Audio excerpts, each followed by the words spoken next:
प्रतियोगी परीक्षाओं की तैयारी करने वाले सभी प्रतिभागियों को मेरा नमस्कार। जैसा कि आप सभी जानते हैं कि उत्तराखंड प्रवक्ता स्क्रीनिंग में एक टॉपिक है सिलेबस में कि राष्ट्रीय एवं अंतर्राष्ट्रीय महत्व की समसामयिक घटनाएं, जिसमें खेलकूद एवं मनोरंजन राष्ट्रीय एवं अंतर्राष्ट्रीय स्तर पर पूछी जाएंगी। तो इससे रिलेटेड जो करंट अफेयर की सीरीज है वो मैं चला रही हूँ, और इससे पहले भी इसकी प्लेलिस्ट पे आप जाके देख सकते हैं, जिसमें सितंबर का मंथ और अक्टूबर की वीकली सीरीज डाली गई है, जिसमें उत्तराखंड की भी एक वीडियो डाली है, जिसमें अगस्त और सितंबर उत्तराखंड की जो है करंट अफेयर उसमें डाली गई है। तो क्योंकि आप सभी जानते हैं यूकेपीएससी अपने एग्ज़ाम में करंट अफेयर्स को बहुत ज़्यादा महत्व देता है, तो आप सभी जो भी आप तैयारी कर रहे हैं उत्तराखंड प्रवक्ता स्क्रीनिंग की, प्रतिदिन इस करंट अफेयर के पार्ट को देखते रहें। इससे क्या होगा, आप अपनी तैयारी में अपने आप को मजबूत पाएंगे। तो बढ़ते हैं आज की वीडियो में, जो हमने बनाई है 21 अक्टूबर से 27 अक्टूबर, और इससे पहले की डेट्स की वीडियो आपको प्लेलिस्ट में मिल जाएंगी। तो आज का हमारा पहला प्रश्न है, 16वां ब्रिक्स शिखर सम्मेलन कहाँ आयोजित किया गया।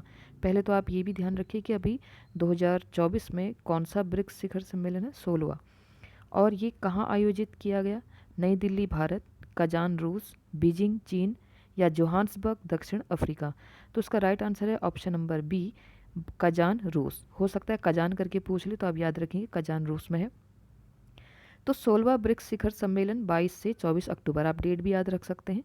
हो सकता है यूकेपीएससी आपसे डेट पूछ ले कि 16वां ब्रिक्स शिखर सम्मेलन कब से कब तक आयोजित किया गया, तो 22 से 24 अक्टूबर 2024 तक कजान रूस में आयोजित किया गया था, जिसमें ब्राज़ील, रूस, भारत, चीन और दक्षिण अफ्रीका के नेता उपस्थित थे। आप देशों के नाम भी याद कर सकते हैं। बढ़ते हैं अगले प्रश्न की ओर।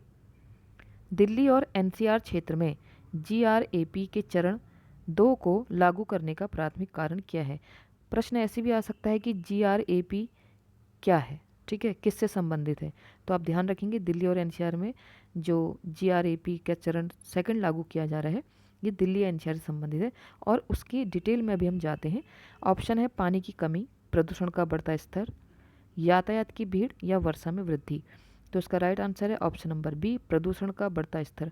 आप सभी जानते हैं कि दिल्ली में दिन प्रतिदिन प्रदूषण का स्तर बढ़ता जा रहा है, तो इससे बचने के लिए दिल्ली और एनसीआर क्षेत्र में खराब होती वायु गुणवत्ता के कारण 22 अक्टूबर 2024 से ग्रेडेड रिस्पांस एक्शन प्लान, हो सकता है इसकी फुल फॉर्म आए जीआरएपी की, आप तो याद रखेंगे ग्रेडेड रिस्पांस एक्शन प्लान का स्टेज 2 सक्रिय कर दिया, मतलब एक्टिव फॉर्म में उसको उसको लागू कर दिया है।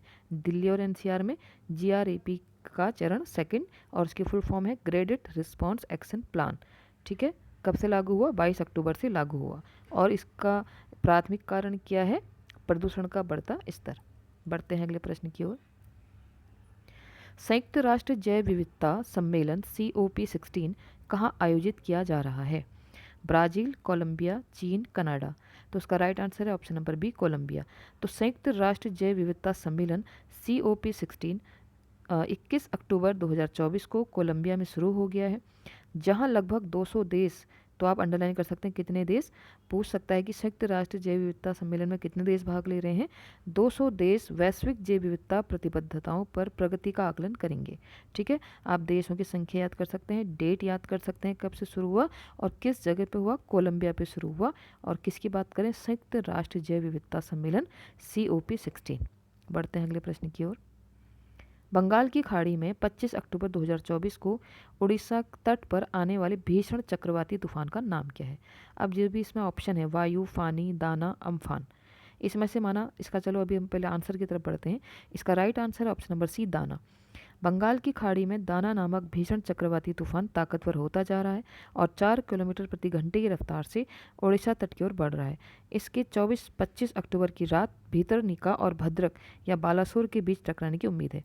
ये टकरा चुका है, ठीक है, इसको आगे हम ऑप्शन में पढ़ेंगे। अभी ये तब की है घटना, ठीक है, ये पहले बता दिया था कि ऐसे ऐसे उम्मीद है। तो 25 अक्टूबर को जो उड़ीसा में जो भीषण चक्रवाती तूफान है उसका नाम क्या है, आप याद रखेंगे दाना।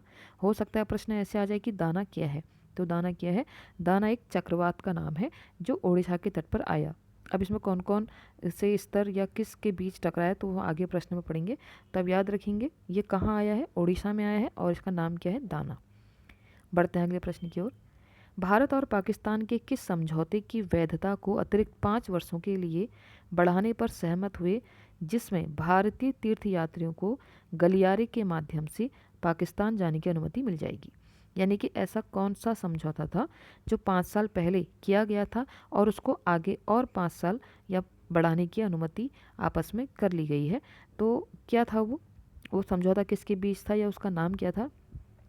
सिंधु जल संधि, वाघा सीमा समझौता, श्री करतारपुर साहिब कॉरिडोर समझौता या लाहौर घोषणा? तो उसका राइट आंसर है option number C, Shri Kartarpur Sahib corridor समझौता।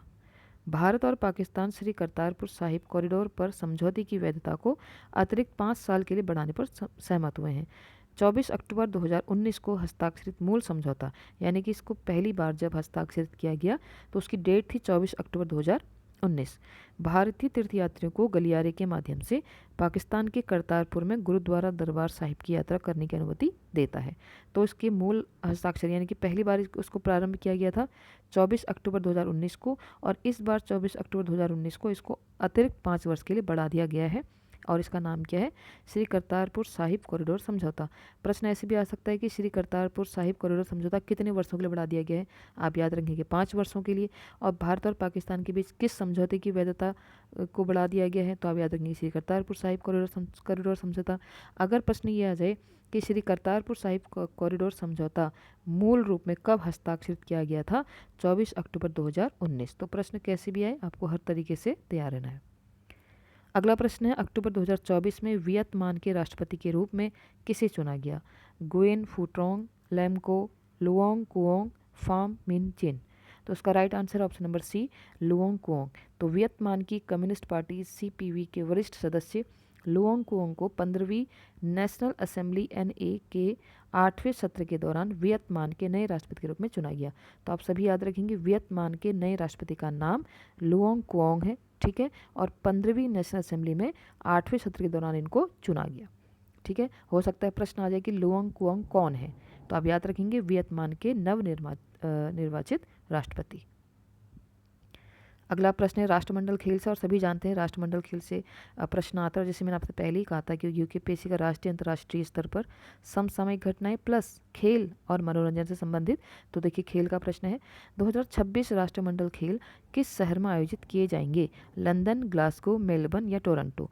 इसका right answer option number B, Glasgow. खेलों का 23वां संस्करण 23 जुलाई से 2 अगस्त 2026 तक स्कॉटलैंड के ग्लासगो में आयोजित किया जाएगा। तो आप दोनों तरीके से याद कीजिए, 2026 में खेला जाएगा राष्ट्रमंडल खेल। प्रश्न ऐसे भी आ सकता है कि राष्ट्रमंडल खेल किस ईयर में खेले जाएंगे? 2026 में। और कहाँ? ग्लासगो में। और कौन सा संस्करण है? 23वां संस्करण है। और कब से कब तक खेले जाएंगे? 23 जुलाई से 2 अगस्त तक खेले जाएंगे। कहाँ खेले जाएंगे? स्कॉटलैंड के ग्लासगो में। बढ़ते हैं अगले प्रश्न की ओर। 2024 में ब्रिक्स शिखर सम्मेलन के दौरान किस देश ने अंतर्राष्ट्रीय बिग कैट्स अलायंस पहल का प्रस्ताव रखा? चीन, ब्राजील, भारत या दक्षिण अफ्रीका? तो इसका right answer option number C, Bharat. BRICS 2024 ने लुप्तप्राय बड़ी बिल्लियों के संरक्षण के लिए अंतर्राष्ट्रीय बिग कैट्स अलायंस बनाने की भारत की पहल को स्वीकार किया, ठीक है। तो भारत ने 2024 में ब्रिक्स शिखर सम्मेलन जो हुआ वहाँ पर अंतर्राष्ट्रीय बिग कैट्स अलायंस पहल का प्रस्ताव रखा, जिसको स्वीकारा भी गया, ठीक है। याद रखेंगे आप लोग। बढ़ते हैं अगले प्रश्न की ओर। प्रत्येक वर्ष संयुक्त राष्ट्र दिवस कब मनाया जाता है? यह महत्वपूर्ण प्रश्न है। 22 अक्टूबर, 24 अक्टूबर, 24 नवंबर या 22 नवंबर? इसका राइट आंसर है ऑप्शन नंबर बी, 24 अक्टूबर। संयुक्त राष्ट्र दिवस हर साल 24 अक्टूबर को मनाया जाता है। 1945 में संयुक्त राष्ट्र की स्थापना का जश्न मनाया जाता है, ठीक है, जब संयुक्त राष्ट्र चार्टर लागू हुआ था। तो इसमें हमको 2 प्रश्न मिलते हैं कि 24 अक्टूबर 1945 को लागू हुआ था और हर साल 24 अक्टूबर को ही संयुक्त राष्ट्र दिवस मनाया जाता है। आप जानते हैं यूकेपीएससी दिवसों के तिथि बहुत ज़्यादा पूछते हैं, तो आप इसको अच्छे से याद रखेंगे। बढ़ते हैं अगले प्रश्न की ओर। भारत सीमा पुलिस ITBP का स्थापना दिवस कब मनाया जाता है? 20 अक्टूबर, 24 अक्टूबर, 15 अक्टूबर या 28 अक्टूबर? तो right answer option number B, 24 अक्टूबर। देखिए संयुक्त राष्ट्र दिवस भी 24 अक्टूबर को मनाया जा रहा है और भारत तिब्बत सीमा पुलिस का स्थापना दिवस भी 24 अक्टूबर को मनाया जा रहा है। तो आप दोनों को कोरिलेट करते हुए याद कर सकते हैं। तो भारत तिब्बत सीमा पुलिस ITBP ने 24 अक्टूबर 2024 को अपना 63वां स्थापना दिवस मनाया। आप याद रख सकते हैं, 63वां स्थापना दिवस मनाया। बढ़ते हैं अगले प्रश्न की ओर। देखिए प्रश्न उसी को घुमा के आ गया। चक्रवात दाना, अभी हमने पढ़ा था ना, चक्रवात दाना उड़ीसा में आया था। चक्रवात दाना 25 अक्टूबर 2024 को तटीय उड़ीसा में कहाँ टकराया था? अभी मैंने आपसे बोला भी था कि किन के बीच में टकराया, उसको भी हमने याद रखना है। तो ऑप्शन है पारादीप और पुरी, भीतरकनिका और धमरा, भुवनेश्वर और कटक, बालासोर और जाजपुर। तो राइट आंसर है भीतरकनिका और धमरा।